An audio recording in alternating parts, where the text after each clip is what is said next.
जय श्री राम मित्रों, स्वागत है आपका हमारे YouTube चैनल नित्य कर्म में। फाल्गुन शुक्ल पक्ष की एकादशी को आमाल की एकादशी का व्रत करने का विधान है। इस दिन भगवान विष्णु के साथ आंवले के वृक्ष की पूजा की जाती है। दरअसल आंवले का एक नाम आमालकी भी है और इस दिन आंवले के वृक्ष की पूजा के चलते ही इस एकादशी को आमालकी एकादशी के नाम से जाना जाता है। भगवान विष्णु को आंवले का वृक्ष अत्यंत प्रिय है। आंवले के हर हिस्से में भगवान का वास माना जाता है। इसके मूल यानी जड़ में श्री विष्णु जी, तने में शिव जी और ऊपर के हिस्से में ब्रह्मा जी का वास माना जाता है। साथ ही इसकी टहनियों में मुनि देवता, पत्तों में वसु, फूलों में मरुदंड और इसके फलों में सभी प्रजातियों का निवास माना जाता है। अमल की एकादशी की पूजा विधि इस प्रकार है। जो इस दिन व्रत रख रहा हो वो एक दिन पहले भगवान विष्णु को ध्यान करके सोए। दूसरे दिन सुबह जल्दी सभी कामों से निवृत्त होकर पूजा स्थल पर भगवान विष्णु की प्रतिमा या फिर मूर्ति को रखे। इसके बाद प्रतिमा के सामने हाथ में तिल, कुश, सिक्का और जल लेकर संकल्प करे कि मैं भगवान विष्णु की प्रसन्नता एवं मोक्ष की कामना से आमल की एकादशी का व्रत रखता हूँ। मेरा यह व्रत सफलतापूर्वक पूरा हो, इसके लिए श्री हरि मुझे अपने शरण में रखे। इसके बाद भगवान विष्णु की षोडशोपचार पूजा करें, फिर आंवले के वृक्ष की पूजा करें। इसके लिए सबसे पहले वृक्ष के चारों ओर की भूमि को साफ करें और उसे गाय के गोबर से पवित्र करें। पेड़ की जड़ में एक वेद और पंच रत्न रखें। इसके ऊपर 5 तरह के वृक्षों के पत्ते रखें। फिर दीप जलाएं।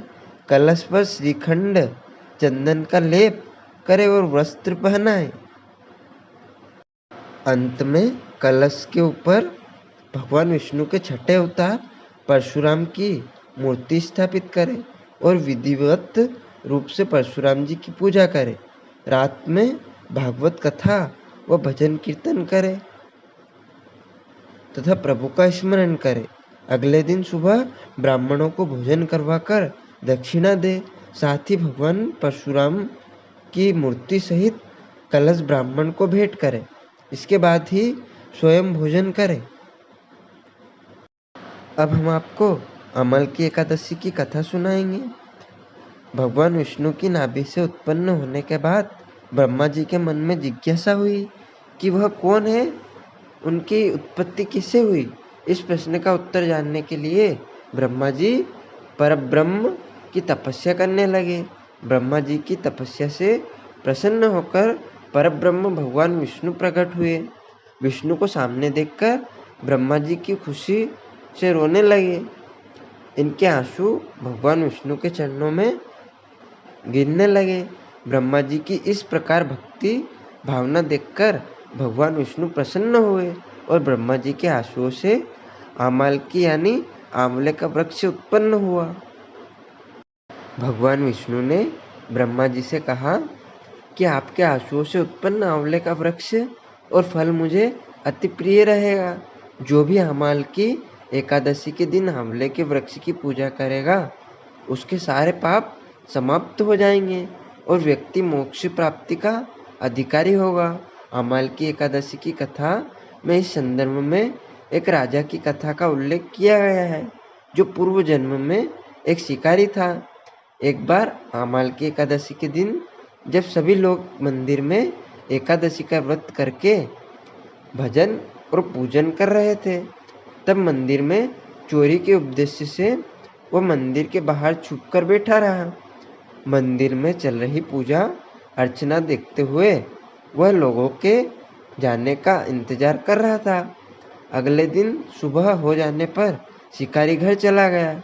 इस तरह अनजाने में शिकारी से आमल की एकादशी का व्रत हो गया।